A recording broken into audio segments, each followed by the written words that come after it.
am naa mbégte lool ginnaaw bi ma ñëwee fii gis tey li ñu gisandoor mais damay wax ne dafa doon loo xam ne dañ ko dundoon sax auparavant ndax bi ma ñëwee Thiès ba léegi maa ngi doon lëkkaloo ak partenaires yi di gis ñu may wan li ñuy def et donc tey gis ngeen ko bâtiment bu rafet nii bu yanj boo xamante ne dafa wuyu normes yi nga xam ne li ñu soxla ci salle de classe am na fi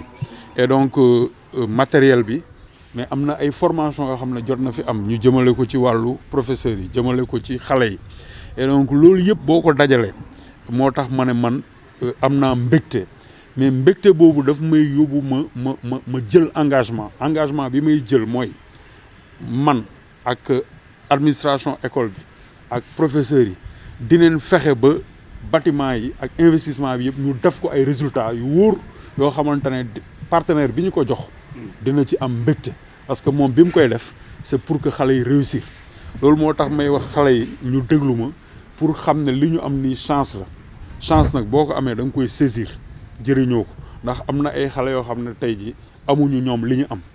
donc ñoom li ñu am nañ ci profito ngir bu ëllëgee loolu moo taxoon ñu def ay ñaan laata ñuy dévoiler plaque bi di wax ne yu mel nii bu amee dañuy ñaan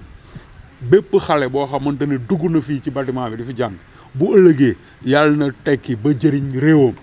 yàlla na tekki ba mun a jëriñ ay waajuram mais yàlla na am reconnaissance également ci jàngalekat yi ko jàngal mais reconnaissance également ci partenaire bi nga xamante ne moom dafa jël alalam indi ko fii pour jàppale la yàlla nañu yàlla jàppale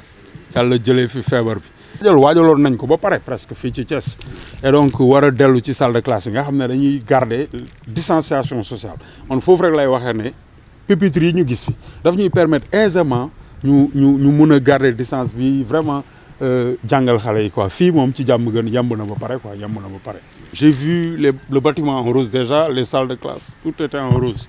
Et ça m'a donné une idée. En fait, la couleur rose, mais c'est la couleur de la douceur, c'est la couleur de la tendresse, mais c'est la couleur de l'amour. Mais cet amour-là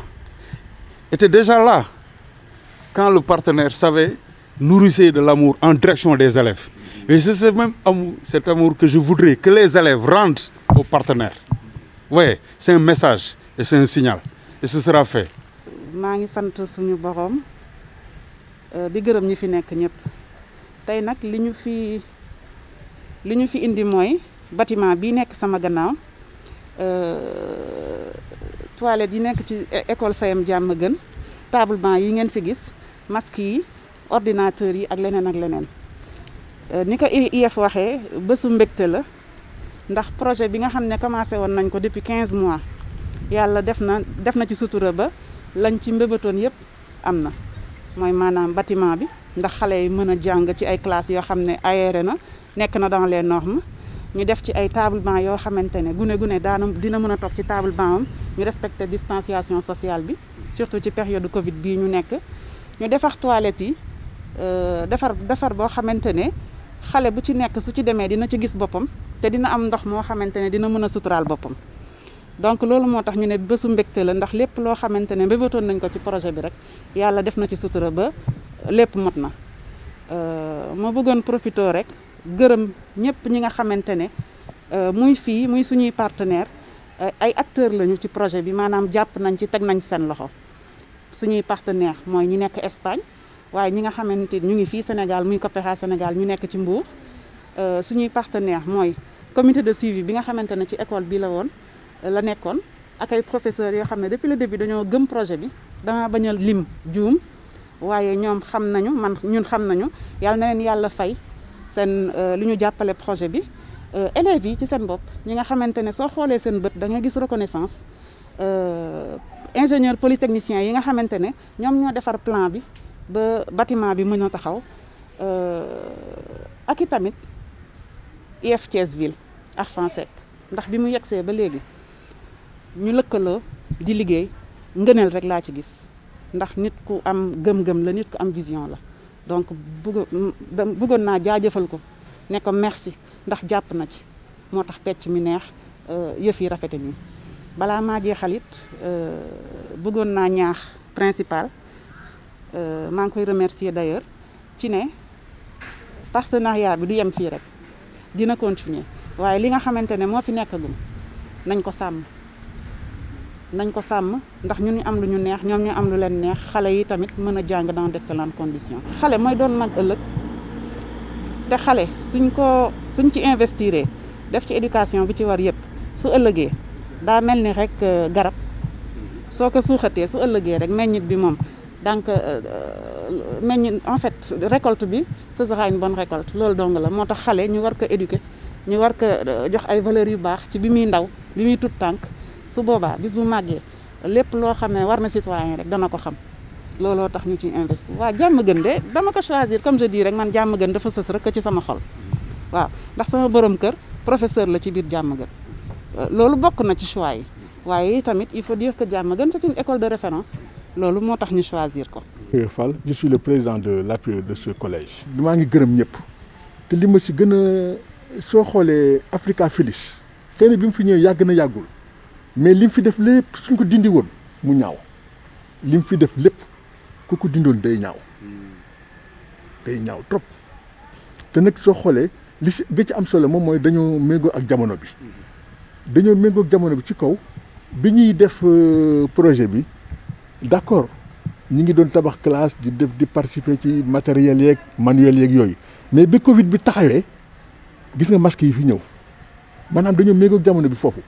gis nga même si classe yi suñ ko reprendre woon tey ñu war a jàng du ñu am problème mu distanciation physique mën nañu jël élèves yi su doon troisième de 100 élèves it dañ leen tas ci classe yi ndax y a suffisamment de salles des salles qui sont aux normes vraiment ñu ngi leen di gërëm monsieur ak madame Badji di gërëm tamit inspecteur bi dégg nga parce que suñ ci taxawul woon du sotti partenaires yi mën nañu am volonté mais ñi ci suuf suñ ci taxawul xamuñu nu ñu koy defee tamit du dem mais heureusement bon des gens responsables ñoo fi nekk bëgg tamit école bi avancé moo tax vraiment ils n'ont ménagé aucun effort pour jàpp si bu gën a baax. Chers amis de Africa Félix, nous sommes heureux de vous accueillir plus qu'honorés dans notre établissement pour ce don que vous avez bien voulu mettre à notre disposition. Alors, et nous mesurons à sa juste valeur, juste importance, ce don composé d'une vingtaine d'ordinateurs, de 20 tables ou pupitres, de 20 chaises, qui avait été livré il y a de cela un mois, plus 2 buts de handball. Aujourd'hui, vous revenez en renfort avec ce matériel didactique pour compléter ou améliorer le protocole sanitaire à l'occasion de la Covid-19. Et je rappellerai tout simplement que ce lot est composé de 500 masques, d'un carton de gel d'alcool et d'une boîte de savon. Donc, veuillez recevoir nos compliments, nos remerciements,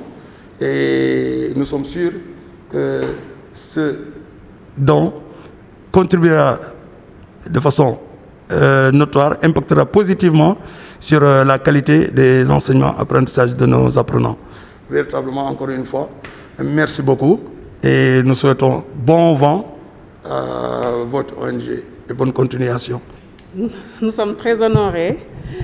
d'être ici au lycée Malick Sy, un temple du savoir. Et soyez assurés que ce don n'est que le premier lot d'une série de bonnes choses qu'on va partager, Inch'Allah. Africa Félix Sénégal est une association qui travaille et s'inscrit en directe ligne dans le paquet, c'est-à-dire pour une éducation équitable, inclusive et de qualité. Donc, notre principale préoccupation, c'est l'école publique sénégalaise et nous œuvrons dans ce sens. C'est pourquoi ces 20 ordinateurs, 20 pupitres et ce matériel didactique qui vient renforcer dans cet effort de guerre contre la Covid-19 ne sont que les prémices d'un partenariat que nous voulons fructueux. Donc, l'occasion toute trouvée de vous dire merci pour le travail que vous faites, Merci pour les bons résultats que vous faites et soyez assurés que nous serons à vos côtés pour s'accompagner et arriver à une éducation de qualité au niveau du lycée Malick Sy de Thiès.